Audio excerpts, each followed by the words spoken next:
देखिए प्रश्नावली 5.2 का प्रश्न नंबर 3। निम्नलिखित समांतर श्रेणियों में रिक्त खानों के पदों को ज्ञात कीजिए।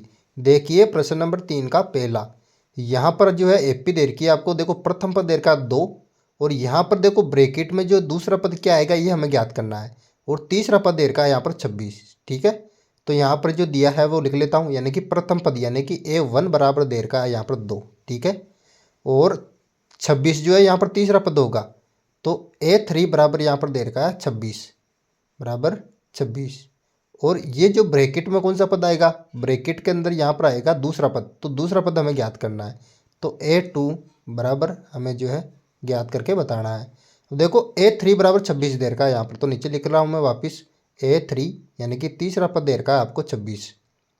अब हम जानते हैं कि तीसरा पद ज्ञात करने का सूत्र होता है A1 प्लस 2D, तो ये लिख लिया मैंने A3 का सूत्र, यानी कि A1 प्लस 2D बराबर आ जाएगा 26 यहाँ पर।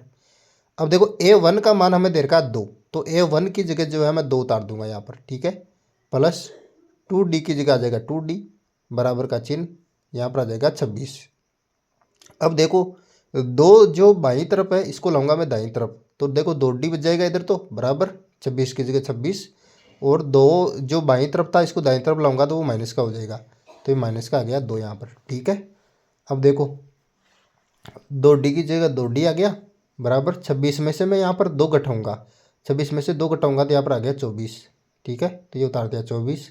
अब देखो D के साथ 2 गुणा में है उसको भाग में ले जाऊंगा इधर, तो D बराबर 24 बटावा आ जाएगा नीचे 2 यहाँ पर। ठीक है, अब 24 में मैं 2 का भाग दूंगा यहाँ पर, 24 में 2 का भाग दूंगा तो 12 बार जाएगा, तो D का मान यहाँ पर आ गया मेरे पास 12।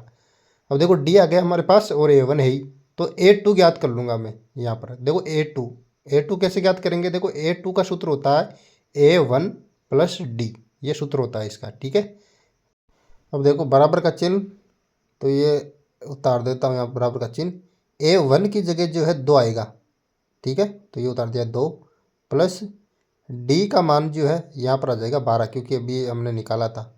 देखो बराबर का चिन्ह, 2 और 12 को मैं जोड़ूंगा तो आ गया 14 यहाँ पर, यानी कि दूसरा पद जो हमारे पास आएगा 14, तो इसका आंसर हो जाएगा 14। ठीक है, इस प्रकार आपको आसानी से याद कर लेना है।